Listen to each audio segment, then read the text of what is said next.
Okay, magandang araw sa ating lahat mga ka-agri at mga kaibigan. Maraming salamat po sa lahat po nating mga subscribers, sa mga viewers po natin.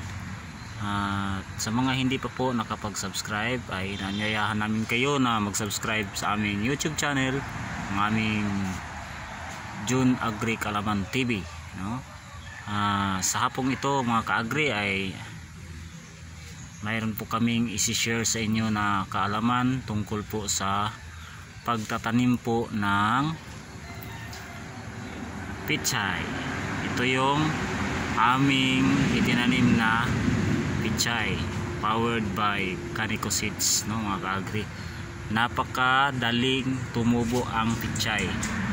Isang araw po simula ng aming nilagay ang buto dito sa beads na to, no, nagsimula nang nag-germinate yung buto ng pichay. Napakadali talaga mga ka-agri, kaya ini-encourage po namin kayo na magtanim ng pichay kasi napakabilis po ang pira sa pichay, sapagkat ang pichay po ay 30 days simula na ating nilagay ang buto sa ating beads po na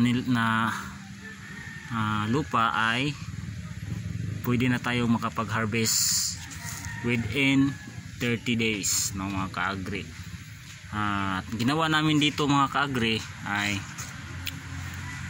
naglagay po kami ng garden soil, no? Garden soil lang ang nilagay namin kasi yun lang ang available dito sa amin mga ka-agri, kasi yung vermicast po namin ay naubos na sa aming ampalayahan, kaya ang nilagay namin ay ito lang, garden soil. Itong punla namin ay nasa 9 days na mga ka-agri, kaya sinimulan na namin na mag-replant, no, mag-replanting tayo dito, no. Ayan, dahan-dahan lang natin na binubunot para hindi po maputol yung mga ugat, no mga ka-agri. Share namin dito yung paano natin i-transplant.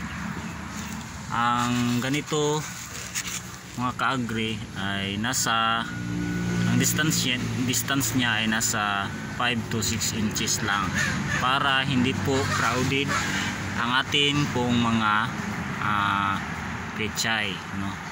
Pero advice po namin, lalo na yung medyo may kalakihan na space natin na tataniman, ay mas mabuti mga ka-agri ay i-direct seeding na natin para hindi na po magastos tayo sa panahon at oras, no, labor sa atin pong taniman.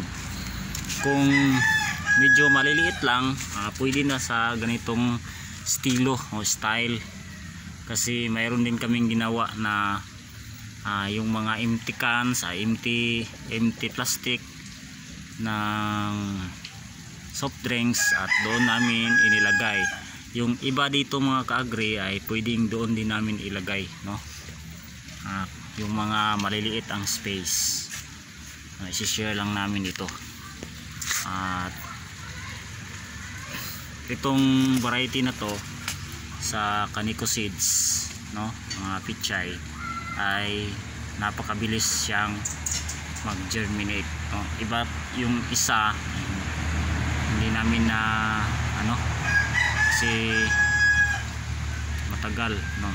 medyo matagal siya. Ito ang nasubukan namin ay napakadali niyang mag-germinate, no, ang Kaniko Seeds. Ayan, no, transplant kami dito. Yan, okay. Maraming salamat po sa ating lahat mga ka-agri, lalo na yung mga kaibigan natin dyan na sumusuporta sa ating YouTube channel, sa mga subscribers po natin, at sa mga viewers, no. Kung maaari po ay mag-subscribe po kayo sa aming YouTube channel, ang June Agri Kalaman TV, sapagkat kailangan pa namin ng mas maparami pa ang ating mga subscribers para po sa atin pong patuloy na programa ng pagsishare ng mga kaalaman tungkol po sa agrikultura. June Agri Kalaman TV, patuloy po kaming nagsisikap na ma-share sa inyo ang mga kaalaman kahit anong uring mga pananim, mga ka-agri, no? Yan lang po, at God bless po sa ating lahat at magandang araw uli sa inyo.